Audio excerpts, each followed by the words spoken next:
नमस्कार।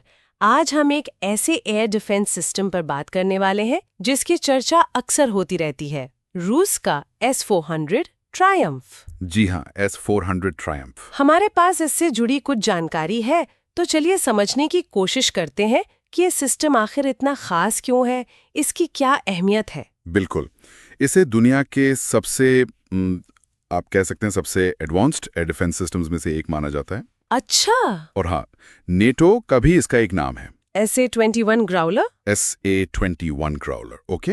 और इसे बनाया किसने है?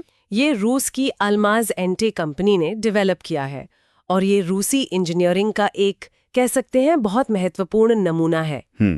सिर्फ एडवांस्ड कहना शायद पूरी तस्वीर न दे। मतलब असल में ये कर क्या सकता है, किन चीजों से ये हमें बचा सकता है? देखिए, यहीं पर ये सिस्टम वाकई में बहुत प्रभावशाली है। ये लड़ाकू विमानों को मार गिरा सकता है। UAV मतलब जो ड्रोन्स होते हैं। हाँ, ड्रोन्स, क्रूज मिसाइलें और यहाँ तक कि कुछ हद तक बैलिस्टिक मिसाइलों को भी रोक सकता है, उन्हें नष्ट कर सकता है। तो ये काफी वर्सेटाइल है। वर्सेटाइल, सही कहा।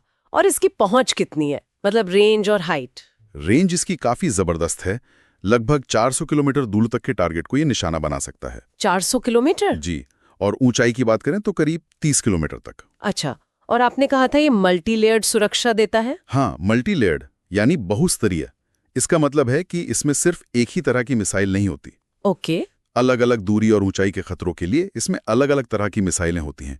कुछ लंबी दूरी के लिए, कुछ मीडियम रेंज, कुछ बिल्कुल पास के खतरों के लिए। अच्छा, तो ये एक तरह का सुरक्षा जाल बन जाता है? बिल्कुल सही, एक घना सुरक्षा जाल जिससे दुश्मन के लिए बचना आप कह सकते हैं ज्यादा मुश्किल हो जाता है। समझ गई। और एक और बात जो मैंने सुनी है कि ये एक साथ कई टारगेट्स को हैंडल कर सकता है। हाँ, ये इसकी एक और बड़ी खासियत है।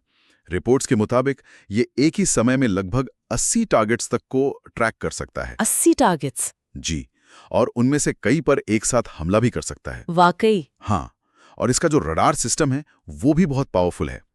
उसकी नजर 600 किलोमीटर से भी ज्यादा दूर तक जा सकती है। 600 किलोमीटर्स, मतलब मारक रेंज 400 किलोमीटर है जी, पर ये देख 600 किलोमीटर दूर तक सकता है। एग्जैक्टली। तो सोचिए खतरे का पता कितनी पहले चल जाता है। ये एक बहुत बड़ी स्ट्रेटेजिक बढ़त है। सही बात है। तो इसका मतलब ये हुआ कि इसका असर सिर्फ किसी एक देश की सीमाओं तक ही सीमित नहीं रहता होगा। नहीं, बिल्कुल नहीं, आपने सही पॉइंट पकड़ा। ये सिस्टम सिर्फ रूस खुद इस्तेमाल नहीं कर रहा है, इसे कई देशों को एक्सपोर्ट भी किया गया है। जैसे चीन है, भारत है, तुर्की भी है। ये कुछ बड़े नाम हैं। यहीं पर मामला और दिलचस्प हो जाता है ना, जब इस तरह की एडवांस डिफेंस टेक्नोलॉजी अलग अलग देशों के पास पहुंच की है। हाँ, खासकर ऐसे देश जिनके शायद आपस में कुछ तनाव हो या वो अलग अलग ग्रुप्स में हो। निश्चित रूप से। अगर हम इसे थोड़ा बड़े पर्सपेक्टिव से देखें तो S-400 की बिक्री और तैनाती का गहरा जियोपॉलिटिकल असर हुआ है। जैसे तुर्की का उदाहरण लीजिए। तुर्की नाटो का सदस्य है। जब उसने रूस से S-400 खरीदा, हाँ, वो काफी खबरों में था। बिल्कुल, तो अमेरिका और नेटो के साथ तुर्की के रिश्तों में काफी तनाव आ गया। ये दिखाता है कि कैसे एक हथियार प्रणाली सिर्फ एक हथियार न रहकर देशों के बीच के समीकरण बदल सकती है।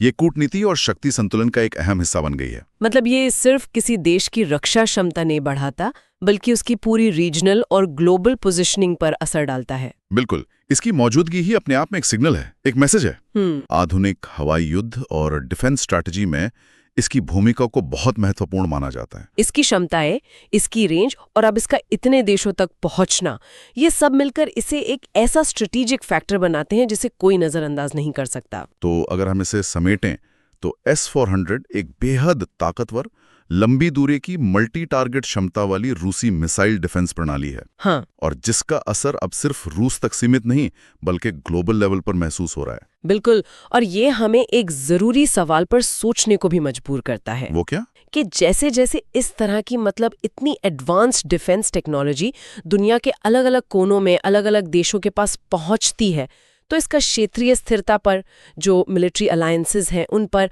और भविष्य की युद्ध रणनीतियों पर क्या और कैसा असर पड़ेगा। ये वाकई सोचने वाली बात है। हाँ, ये निश्चित रूप से आगे भी देखने और समझने वाली चीज होगी।